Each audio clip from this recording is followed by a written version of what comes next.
Curhat warga diusir dari rumah, ditung tak coblos caleg tertentu. Minta video padahal dibayar uang 30.000. Pilu nasib warga Pandeglang, Banten momen pemilu 2024, ia curhat diusir dari rumah. Warga tersebut dituding tak mencoblos caleg tertentu setelah diberi uang 30.000 lantaran tak ada bukti video.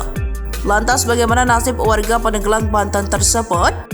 Dikabarkan dua keluarga miskin diusir hingga rumahnya dibongkar usai hari pencoblosan di tanggal 14 Februari 2024 kemarin.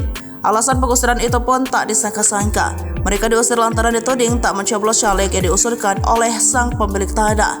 Sang pemilik tanah yang merupakan tim ses caleg berinisial DS murka karena warga miskin yang merumpang di wilayahnya tak mematuhi perintahnya. Tanpa pikir panjang, sang pemilik tanah pun menghancurkan rumah dua keluarga miskin bernama Anta Purbara dan Sardi hingga rata dengan tanah. Atas kejadian tersebut, istri Anta Purbara dan Sardi pun menangis histeris. Kejadian tersebut terjadi di kampung Tegal Jambu, Desa Pagelaran, Kecamatan Pagelaran, Pandeglang, Banten. Istri Anta Purbara ini menceritakan kronologi ia dan keluarganya diusir oleh pemilik tanah. Awalnya ini mengaku sempat diberi uang oleh sang pemilik tanah untuk memilih caleg tertentu berinisial DS. Diberi uang dan disuruh mencoblos caleg yang didukung sang pemilik tanah. Eni dan suaminya pun menurutinya. Tapi ada perintah dari sang pemilik tanah yang berat untuk Eni lakukan.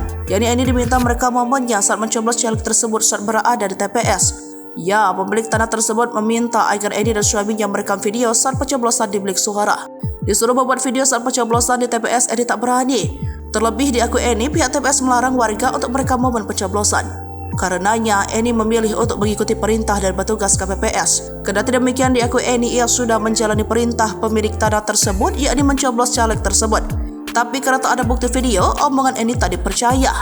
Tak disangka-sangka gara-gara hal sepele itu, Eni dan keluarganya serta keluarga Sardi diusir dari rumah yang telah ia tinggali selama bertahun-tahun. Tergolong miskin, Anta dan Sardi pun terpaksa menumpang di rumah tetangganya karena tidak mampu mengontrak rumah. Sementara itu, pihak pemilik lahan terus memperbaharui tanahnya seraya merapikan puing-puing bekas rumah Anta dan Sardi.